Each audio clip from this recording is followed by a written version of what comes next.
The kitchen was the only room in the penthouse that felt remotely like hers. It was a cold, surgical space of stainless steel and German engineering, designed for a caterer, not a person. But Rose had colonized it.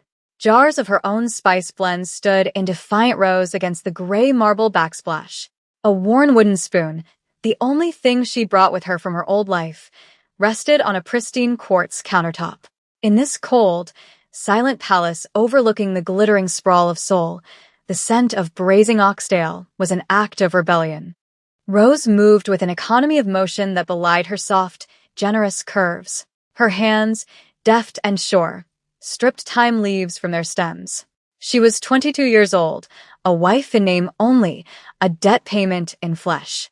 Her father's business mistakes had been settled with a marriage contract, binding her to Kwon Jinwoo, a man who moved through the city's underworld like a phantom in a bespoke suit. He never ate her food. He'd made that clear the first week. A sterile tray of precisely measured protein and steamed vegetables would be delivered to his office by a silent housekeeper. He treated her presence in his home with the same detached indifference he might afford a new piece of art he hadn't chosen himself. He saw her, she knew, as a soft, useless thing. The chubby American girl his rivals could laugh about. Tonight, the silence in the penthouse was different. It was a taut, humming thing, stretched to its breaking point. Jinwoo was hosting a meeting in the main salon. She could hear the low, guttural rumble of male voices, the sharp clink of whiskey glasses. The energy seeping under the door was acrid, dangerous. Rose focused on her pot, the rich, dark gravy bubbling slowly. Comfort food. Soul food. It was the only language she had left. On an impulse she couldn't explain, part defiance, part a desperate need to do something, she ladled a small portion of the stew into a simple earthenware bowl. She added a scoop of creamy grits, a dish so out of place in this world of sharp edges and cold transactions that it felt like a prayer. She handed the bowl to one of the young guards who stood, stiff and terrified, just outside the kitchen. For them, she said, her voice quiet. They look hungry. The guard hesitated, his eyes wide. Taking something from her, the boss's unwanted wife, was a risk. But the smell rising from the bowl was intoxicating, a promise of warmth in a world of cold steel. He nodded, a barely perceptible dip of his chin, and carried it into the lion's den. Rose held her breath, listening. The angry murmur from the salon didn't stop, but its rhythm changed. There was a pause, a different kind of silence. Then a low voice, one she didn't recognize, said something that was swallowed by the thick walls. Minutes later, the guard returned, his expression unreadable. He placed the empty bowl on the counter without a word and resumed his post. The meeting ended an hour later. She heard the heavy front door close, the elevator's soft chime. The tension in the air finally dissipated, leaving behind a stale residue of cigar smoke and menace. Rose began to clean her station, her shoulders aching with a fatigue that had little to do with cooking. You. His voice cut through the quiet hum of the ventilation fan. Kwon Jinwoo stood in the doorway of her kitchen. He was a man carved from shadow and discipline. His suit was a deep charcoal Tom Ford, fitting his broad shoulders so perfectly it seemed fused to his skin. His black hair was expertly cut, his face a mask of cold, handsome indifference. He looked at the bubbling pot on the stove, then his dark, unreadable eyes settled on her. They held no warmth, only a chilling, analytical intelligence. What was that? He asked. His English was perfect, unaccented. Oxtail stew, she said, her voice steadier than she felt. She refused to let him see her tremble. With grits. He took a step into the kitchen. He moved like the room owed him space. My guest, Mr. Park, said it reminded him of his grandmother's cooking. Rose said nothing. She just wiped down the counter with a clean cloth. Mr. Park is a sentimental man, Jinwoo continued, his voice dangerously soft. Sentimentality makes men careless. He was prepared to walk away from a deal that would have cost me millions. After he ate your stew, he became more agreeable. He paused, his gaze sweeping over her, from her worn apron to the determined set of her jaw. It was the first time he had ever truly looked at her. Tomorrow, you will cook for my lieutenants. All of them. It wasn't a request. It was an order, an assignment. He turned and left without another word, the sound of his expensive leather shoes fading on the marble floor. Rose stood alone in the sterile kitchen, the scent of thyme and garlic clinging to the air. She had sent a message in a bowl of stew, and the most dangerous man in Seoul had, for the first time, heard her. That was the moment everything changed. The next evening, the penthouse dining room was transformed. The long, sterile glass table was accustomed to tense negotiations and whispered threats, not the scent of roasted chicken and caramelized onions. 12 of Jinwoo's highest-ranking men sat stiffly in their chairs, their tailored suits like armor. They were soldiers, enforcers, and strategists, their faces hard, their eyes constantly scanning for threats. And they were all looking at her. Rose felt the weight of their scrutiny as she directed the staff to serve the meal. She hadn't prepared a fussy, multi-course dinner designed to impress. She had made food meant to be eaten. A whole roasted chicken, skin crisp and burnished to a deep gold, stuffed with lemon and herbs. Creamy mashed potatoes, rich with butter. Green beans blistered in a hot pan with garlic. A simple salad. And pans of her mother's cornbread, the aroma of which filled the room with a warmth it had never known. Jinwoo sat at the head of the table, a silent, watchful king. He didn't touch his plate, but he watched his men. He watched as his second-in-command, a brutal man named Kong, took a hesitant bite of the chicken. Kang's eyes widened slightly. He took another bite, then another. Soon, the stilted silence was broken by the sounds of eating, the scrape of forks, low murmurs of appreciation. These hardened killers were disarmed by a meal. They started calling her Mama Rose a few weeks later. It began as a joke, a nickname whispered by the younger guards. But it caught on, spreading through the ranks of Jinwoo's empire. The name carried a weight of respect, an acknowledgement of the strange power she now wielded from her kitchen. The penthouse, once a cold fortress, had become a center. Men would find excuses to come, hoping to be there when she was trying a new recipe. Her food became a currency of its own, a reward for loyalty, a comfort after a violent night. Jinwoo never acknowledged it, but he saw everything. He saw the way his men's shoulders relaxed when she entered a room. He saw the genuine smile she received, something all his money and power could not buy. He began to stay for dinner. He never complimented the food, but he cleaned his plate every time. One night, the fragile peace was shattered. A rival clan, the Choi family, grew bolder. They saw Jinwoo's consolidation of power as a threat and launched a surprise attack on one of his shipping fronts at the port. The news came via a frantic call that had Jinwoo leaving the dinner table in a blur of controlled violence. Rose spent the night listening to the frantic energy in the penthouse, the hushed, urgent phone calls, the sharp orders being given. She knew men were hurt, that blood was being shed. She felt useless, trapped. She had a clear opportunity to run.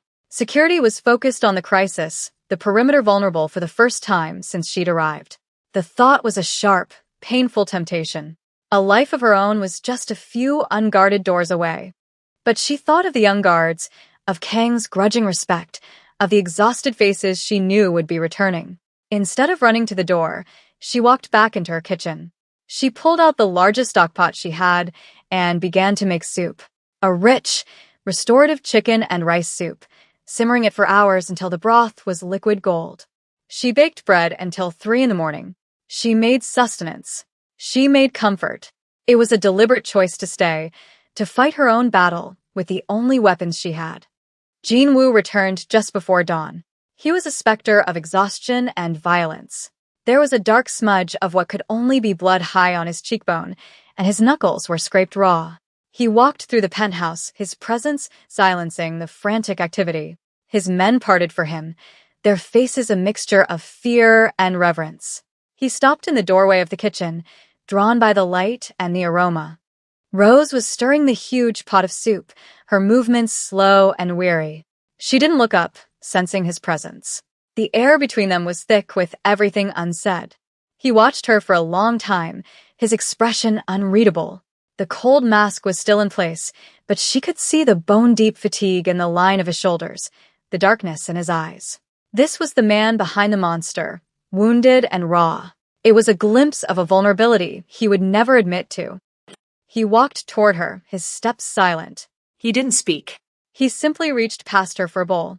His arm brushed hers, and the contact was a jolt, a spark of heat in the cold room. She flinched, not from fear, but from the unexpected intensity of it. He ladled the soup for himself, his movements precise despite his exhaustion. He sat at the small steel prep table in the center of the kitchen and ate in silence. When he was finished, he placed the bowl quietly in the sink. He still hadn't said a word. As he turned to leave, his gaze met hers. For a fraction of a second, the mask slipped. She saw something in his eyes, a flicker of gratitude, of confusion, of something deeper and more dangerous. "My sister," he said, his voice a low rasp. "She used to cook for my father's men. They betrayed him. They killed her while she was trying to protect him." He didn't wait for a response. He simply walked out, leaving Rose with the ghost of his confession hanging in the steam-filled air. He had lost a woman he was meant to protect. And now, in her own way, she was protecting his men. He was beginning to see her not as a debt, but as an echo of a wound he had never allowed to heal. The Choi family, led by the cunning and ruthless Choi Min-jun, didn't relent. Having failed to cripple Jean Woo's operations at the port, they shifted their focus. They began to hear the whispers coming from inside Kwan's empire, whispers about a new center of gravity, a woman who commanded loyalty not through fear, but with food. They heard the name Mama Rose, and they identified a new weakness. Rose had earned a small measure of freedom. Once a week, escorted by two of Jean Woo's most trusted guards, she was permitted to visit a specific outdoor market to source ingredients she couldn't get from their regular suppliers: rare spices, specialty produce, fresh seafood straight from the docks. It was a calculated risk on Jean Woo's part, a concession to the influence she now held. It was on one of these trips that the Choice made their move. The market was a chaotic symphony of sights and sounds, a place where it was easy to get lost, easy for a threat to go unnoticed. As Rose was haggling with a vendor over a basket of perilla leaves, the attack came. It was brutally efficient. A van screeched to a halt, and 3 men armed with knives swarmed them. Her guards, though highly trained, were caught by surprise. Rose didn't scream. She acted. While her guards engaged the attackers, she grabbed a heavy crate of daikon radishes and hurled it at the closest man, catching him in the chest and knocking him off balance. It gave one of her guards the opening he needed. But another man was already on her, his hand grabbing her arm in a brutal grip. The cold edge of a knife pressed against her ribs. Then, everything became a blur of motion. A black sedan, seemingly appearing from nowhere, mounted the curb, its engine roaring. The driver's side door flew open and Jean Woo emerged. He was not wearing a suit jacket, just a crisp white shirt and black trousers, and he moved with a lethal grace that was terrifying to behold. He had a gun in his hand, but he didn't fire it. The man holding Rose froze, his eyes wide with shock and fear. Jean Woo's face was a mask of cold fury unlike anything Rose had ever seen. It was not the controlled anger of a boss. It was the primal rage of a predator whose territory had been violated. "Let her go," Jean Woo said, his voice calm, but with an undercurrent of such deadly promise that the air itself seemed to grow cold. The man hesitated, his grip tightening on Rose. It was his last mistake. Jean Woo closed the distance between them in 2 impossibly fast strides.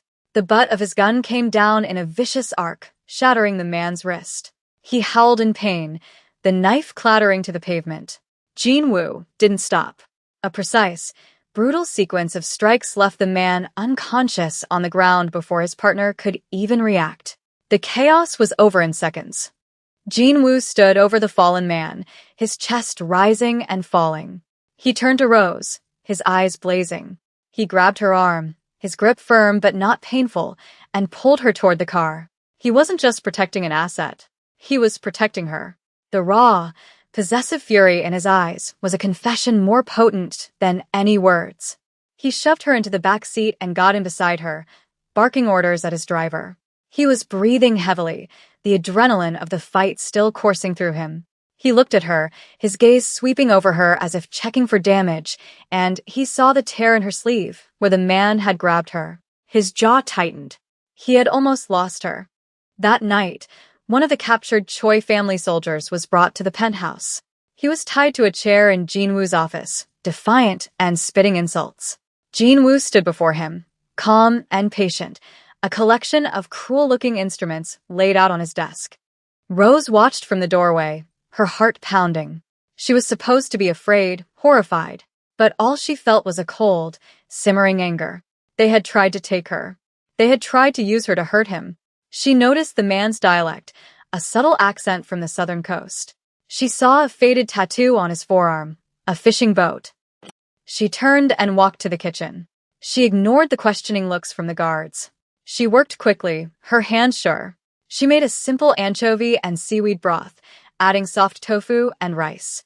It was a humble fisherman's porridge, a dish of poverty and home, something a mother would make for her son after a long day at sea. When it was done, she carried the steaming bowl back to the office. Jinwoo turned, his eyes questioning, a flicker of annoyance in their depths. She ignored him and walked directly to the prisoner. She held the spoon to his lips. "Eat," she said, her voice soft but firm. He spat at her.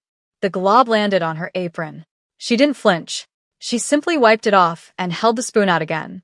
"Your mother would be ashamed," she whispered in Korean, a phrase she'd practiced with one of the housekeepers. The man's bravado crumbled. His eyes filled with tears as the scent of the soup hit him, a scent tied to a life he had lost, a home he could never see again. It wasn't an act of kindness. It was a devastatingly precise psychological blow. He began to sob, great, racking sounds of a broken man. He told them everything. Rose stepped back, the bowl trembling in her hands. She had used her gift, her one pure thing, as a weapon. She had crossed a line she could never uncross. She looked up and met Jinwoo's eyes. He was staring at her, not with anger, but with a look of stunned, absolute awe. The instruments on his desk lay untouched. Later, after the man had been taken away, Jinwoo found her on the balcony, staring out at the city lights. "How did you know that would work?" he asked, his voice quiet behind her. "Everyone is hungry for something," she answered, not turning around. "Even if it's just a memory." He came to stand beside her, the cold night air swirling around them. The silence stretched, filled with the weight of what she had done. "I married you to settle a debt," he said, his voice a low murmur. "I thought you were a liability, a weakness my enemies could exploit." He turned to face her, forcing her to meet his gaze. His eyes were dark, intense, stripped of all pretense. "You are the most dangerous weapon I have, Rose." The final confrontation was not a firefight, but a dinner. Choi Min-jun, believing he had Jinwoo cornered and weakened, agreed to a truce meeting on neutral ground, a private, opulent dining room in a high-end Gangnam restaurant. He arrived with his lieutenants, smug and confident, ready to dictate terms. He saw Rose standing quietly behind Jinwoo's chair and dismissed her with a smirk. The chubby wife, a decorative piece of collateral. The meal was served by the restaurant staff, course after course of impeccably prepared, soulless food. Choi pontificated, outlining his demands, his voice dripping with condescension. Jinwoo listened, his face an impassive mask, his hands resting calmly on the table. Rose remained silent, a statue in the corner of the room. Then came the final course, a special digestive, served in small, elegant porcelain cups. A gift, the waiter explained, from Mr. Kwan's wife, to commemorate the new peace. Choi laughed, picking up his cup. He toasted Jinwoo mockingly.